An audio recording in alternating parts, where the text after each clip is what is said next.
Hey everyone, welcome to Unique Ways with Thomas Gerard, an audio podcast. Got a really great guest on today. I'll describe him briefly. He's a media maestro making art for site-specific spaces and screens of all sizes. He's an award-winning artist and curator known for pioneering early visual and media art in Canada, founding several artist-run groups and organizing events, festivals, conferences, and public interventions since the 1970s. He's produced projects throughout North America, Europe, and Asia. Please join me in welcoming Paul Wong. Welcome. Welcome. Thank you for that introduction. You ready for 20 questions? I am. Okay, question one. Tell me a little bit more about yourself. What do you do? Well, I am an artist and a curator of contemporary and media art. And I guess that gives me permission to be abstract. And what I see and do does not have to be practical. I get to play and create multi-sensory experiences outside of the box for the public, which is creating contexts and spaces and platforms for the audiences to kind of engage and to see and feel what I'm seeing and feeling in different kinds of ways. And that can be from a social justice issue to pure abstraction, to a sound installation, to a picture on the wall or a photograph or a feature long video. Great, I love it. Okay, question two. What's a key piece of knowledge that makes you different? I never had a master plan or career path. So it being intuitive and spontaneous. And I'm always grateful just to get through another year. So I think for an artist to be able to have creative freedom to express what one wants to express, I think that is a key to trying to say what I do, and also the kind of stuff that I want to engage with. Great. And just a note for our audience, if you guys want to listen to other Vancouver episodes, check out our early supporter, Dr. Garnett Hertz. That was a great episode. Okay, question three. Why this of all things? Why do you do what you do? I think I've got creative freedom. I think I was attracted to visual art as a young person. It took me somewhere else, but both as a viewer, but also as someone who could escape into making art, to draw, through more traditional methods when I was obviously a kid, drawing and painting and other creative forms, to finally landing on making video, working with electronic magnetic tape, working with Portapack that allowed me to record, sync sound and picture, to erase that stuff and shoot some more. So it was about play. It was being able to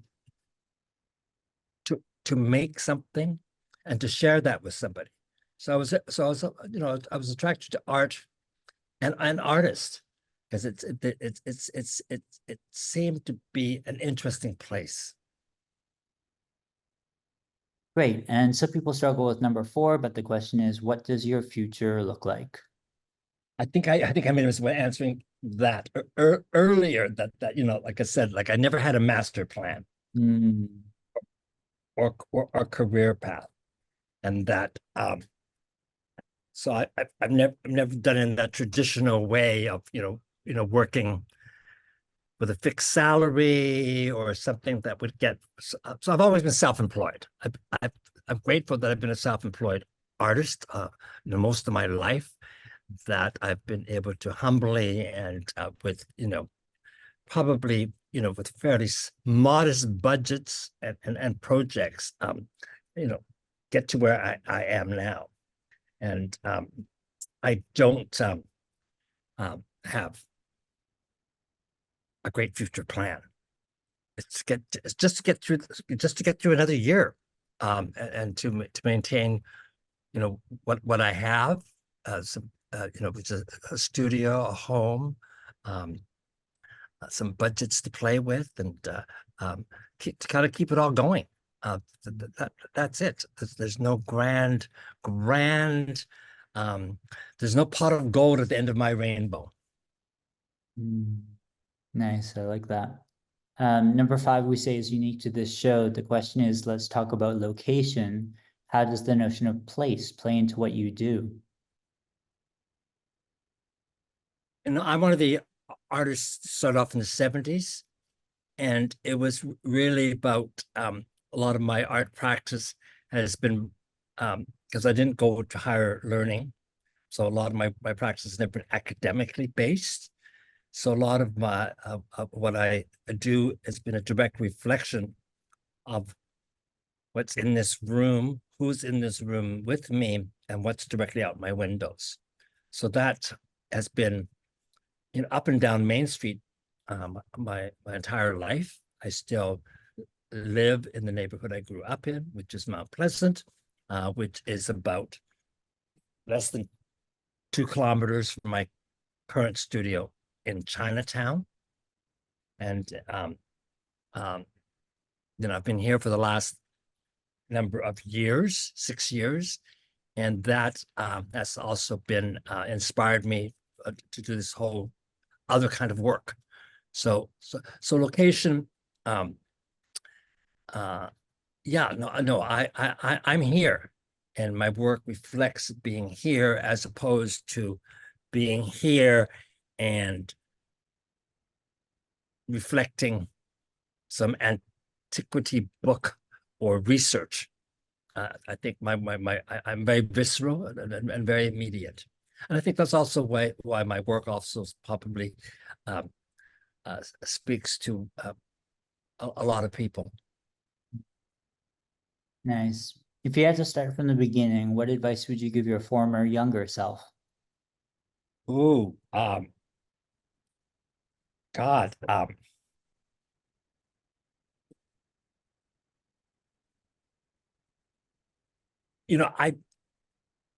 never appreciated and lived in sleep deprivation for decades, because I thought sleeping was a waste of time.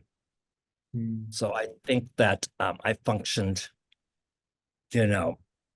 on sleep deprivation, and in denial of that state until more recent times. So I think rest. I think being well rested, physically and in the state of mind. I think learning to appreciate calm and not always living in that kind of chaos that what one creates, and what I think a lot of society actually thrives on. So yeah, so now I appreciate sleep, and all those years of sleep deprivation, where I literally, I didn't really sleep. I fainted for periods of time. I've been making up for it. I've had to make up for all those hours that I did not sleep. Nice. Okay, 7. What's a day in your life like? What is the day in the life like? Well, I wake up and have my first cups of coffee in bed, and that's where I kind of visualize and put my day together, and that can take, a good hour or even two. So that's of course I go to bed with my device. No shame in that. So definitely scrolling through what one has to scroll through and checking in, and of course, going to the various kinds of platforms. And yeah, just trying to, take in what's going to happen this coming day. And then 3 times a week, I hit the gym with a personal trainer, which I've had for many, many years. That is which keeps me disciplined and motivated and fit and gets my day going.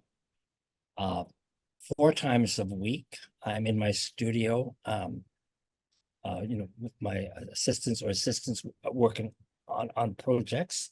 And that usually winds down definitely by 6 to take my dog out on a great walk, adventure, explore parks, or meet up with a friend for a great dinner somewhere, or attending some cultural event. And then Great. that's kind of it. And my day kind of usually winds up, I like to be kind of in bed by 2 a.m. Nice. Okay, number 8. Lifelong learning is a popular topic. How do you stay up to date? Well, as an artist, I've always been curious about the world, about how things work, and exploring kind of what's around the corner. What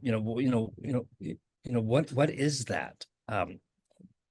You know, um, I think one of the things I did for a great period of time there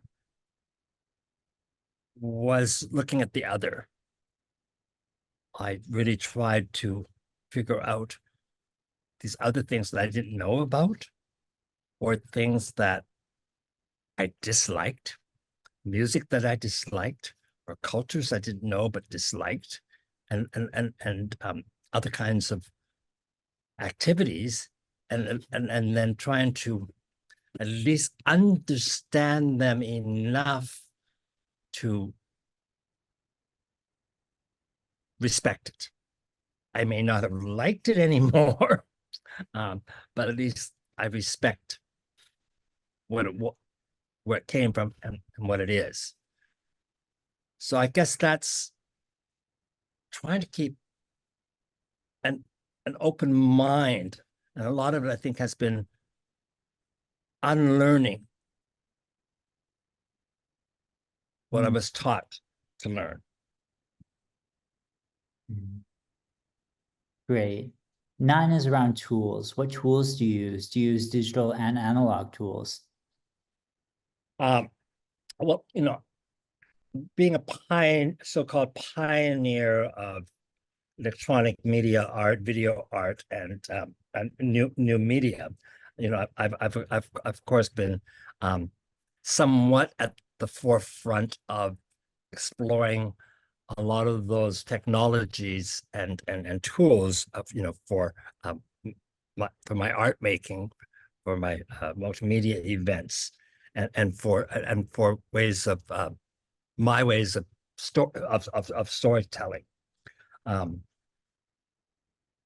More recently, I completely since came around, explored, touch screens, iPhones, iPads, and those became my so personal tools for creation.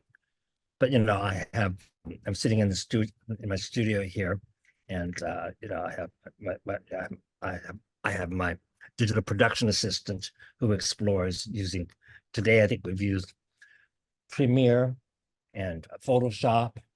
Right now, he's sitting beside me, editing a video called that we're going to put in an exhibition called Winners and Losers, which is based on recordings of the Stanley Cup playoffs that I did on the streets before, during, and after all the games, and finally putting that together as a video piece for a festival coming up called Collide. So, and also I do analog in the studio, in my other room.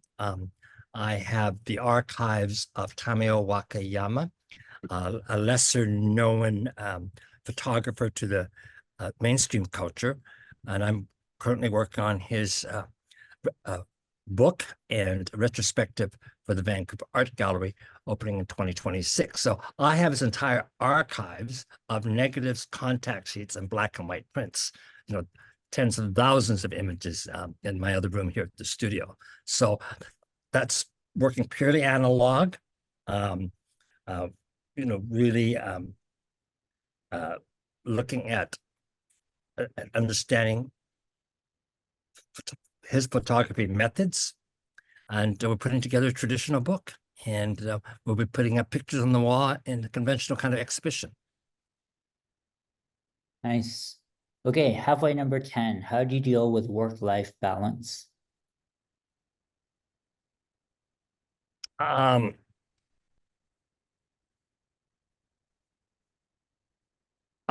self-employed. I work now a 4-day week, and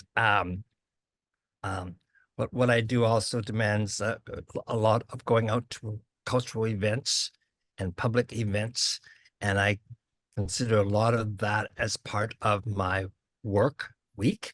So I clock in those hours. So I kind of try to maintain, reasonable hours. I come to work at my studio, and when I open the door, I go to work, and when I close the door, I leave work, somewhat. So that's how I maintain, a live work balance, so that it's not as in when I was younger, it was much more chaotic. There was no differentiation between, friends and family and work and play. It was all the same. So I kind of define those kinds of spaces. At least it makes logic to me. It may not look logical to you from your perspective, but it looks like I may always be working or always playing. But in my mind, and the way I see the way I schedule, yeah. And I eat well, and I take care of myself. Great. If you weren't doing what you do now, what might you be doing?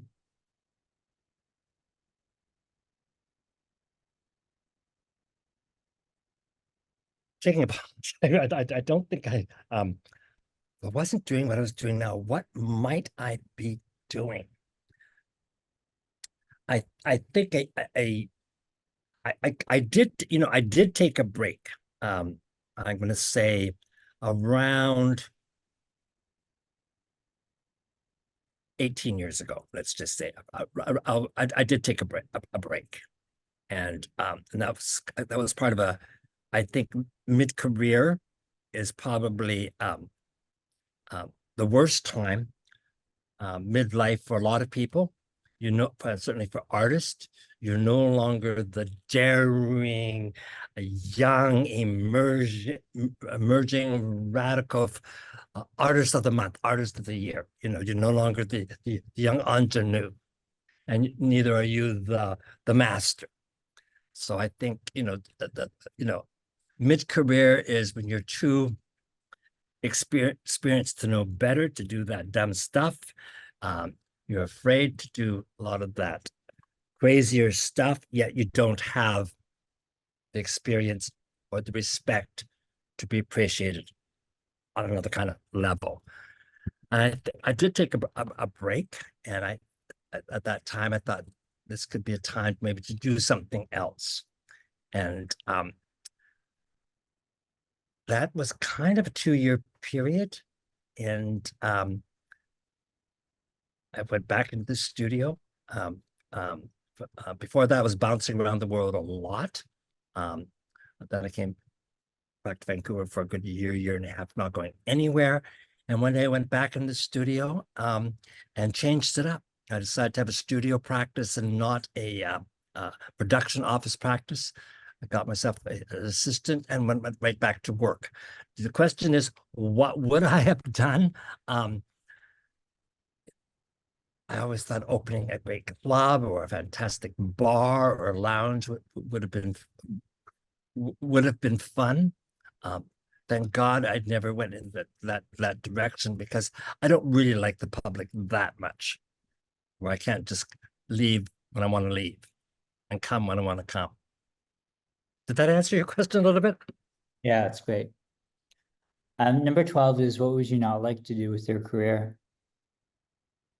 Sorry, question again? Number 12 is what would you not like to do with your career?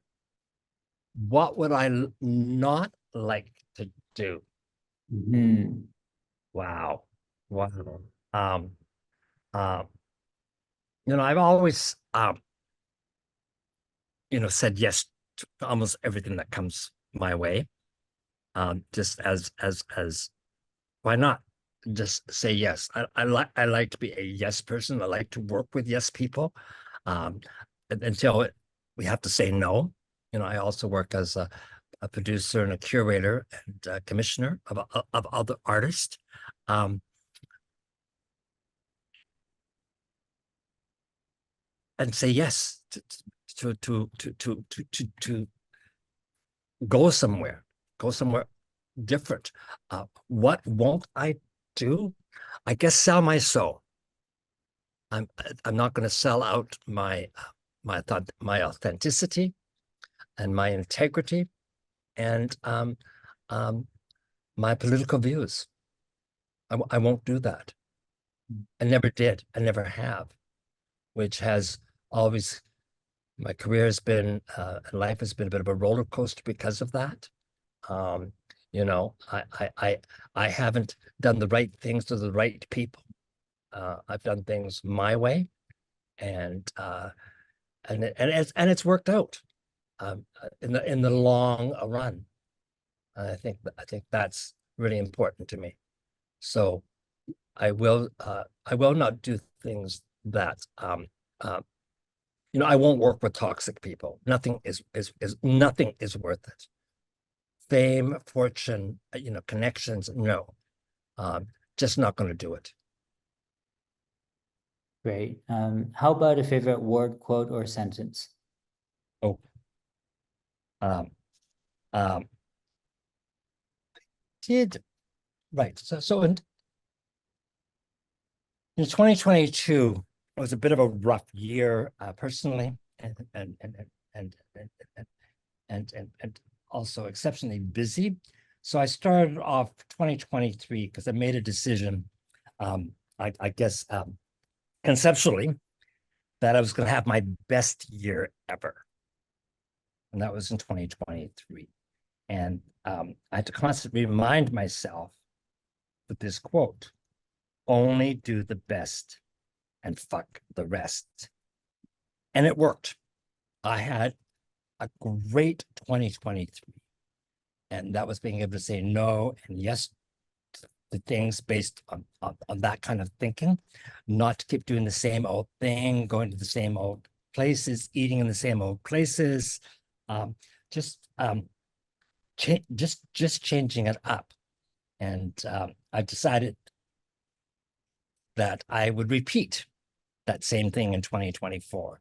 I was going to take that 1 year experiment and make it into 2 years. And it's been working out quite well. Perfect. 14, do you have a least favorite word, quote, or sentence? I guess everyone using the term, "it's so iconic." I think I saw that term pop out a dozen years ago. And I guess it replaced everyone using world class. Now everything is iconic. And I think it's a term that when I see it used in ads or bylines or press lines, I mean, I roll my eyes. It's like, really? so that's a term that I think has been really overly used, and it bugs me. I know it's petty, but it's when I see it, I'm very dismissive of it. Great. 15. I don't think it's been applied in the right kinds of ways. It's just one of those terms that now is everyone's using instead of world class. When I saw that term before, I said, "Oh, yeah, it's a world class restaurant, we're a world class city." It just showed a lack of confidence uh, uh, in, in one's own self, that one had to use that as a way of being relative. Great. I like that. Okay, so you're choosing one word to describe yourself. What word do you choose? The one word that I've chosen to describe myself is disciplined. Hmm. What keeps you up at night? Uh, Instagram Reels and Netflix. Yeah, I don't do TikTok, but I've been on Instagram since the beginning, and it's a platform that it's my go-to to for the people that I follow, but I also crunch and make a lot of stuff for Instagram. A lot of stuff I make, I delete. I play with the filters, I play with the timing. And then, of course, now there's all the reels that I scroll through. So, I am been evolving with that platform. And of course, I like to binge on Netflix. Um, Although I haven't watched Netflix in a couple of months, it's summertime. And I like to binge on the more violent and the more gory, that's my escapism. Hmm.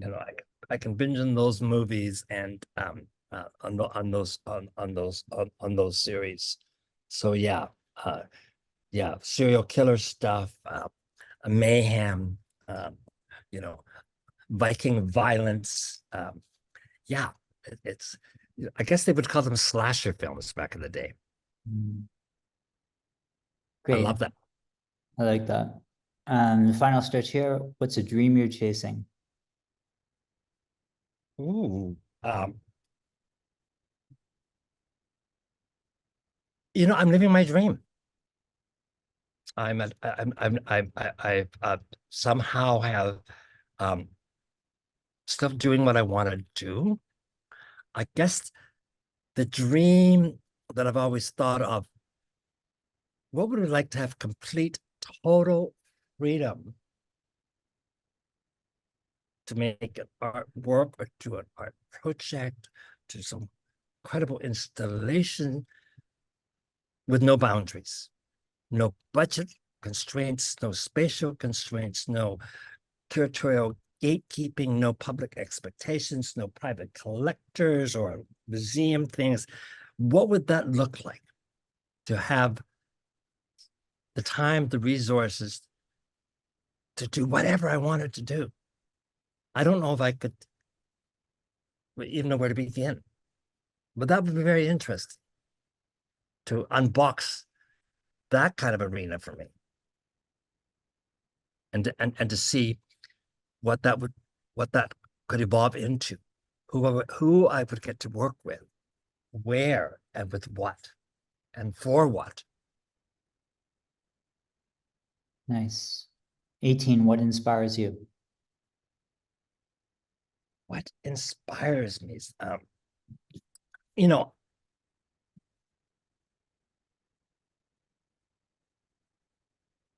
I've had just the best highs, I guess, through experiencing of art, be it an incredible concert or some spectacular cinematic experience, or standing in front of an extraordinary piece of visual art, or and I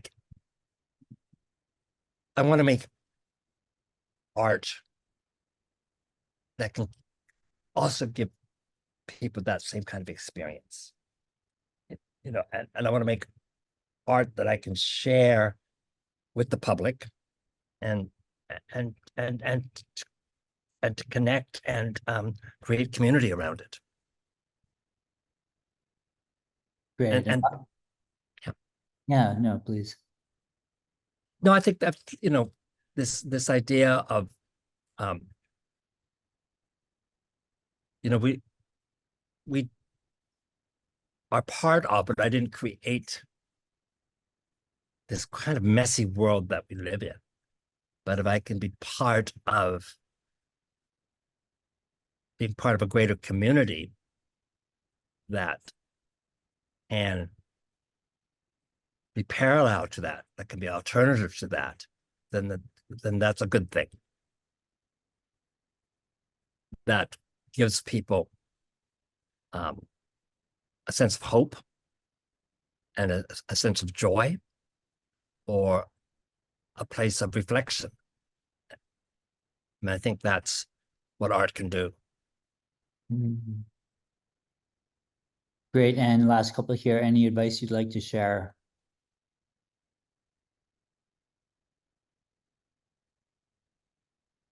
You know,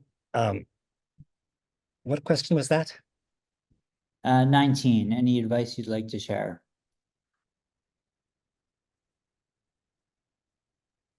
You know, live your truth. Strive to be your authentic self. Mm. And that may require work. In fact, actually, it require a lot of work to discover what that is that makes you who you are and makes you happy. Great. Finally, number 20, how can our listeners keep tabs on you, and what's our call to action? Well, it's easy enough to keep tabs on me. There's my Instagram handle, The Real Paul Wong. I still have Facebook, Paul Wong and Paul Wong Projects. There's my website, paulwongprojects.com. And what was the second part of that question? Do you have a call to action? Is there a direction you'd like to put us in? You know, I guess that goes back to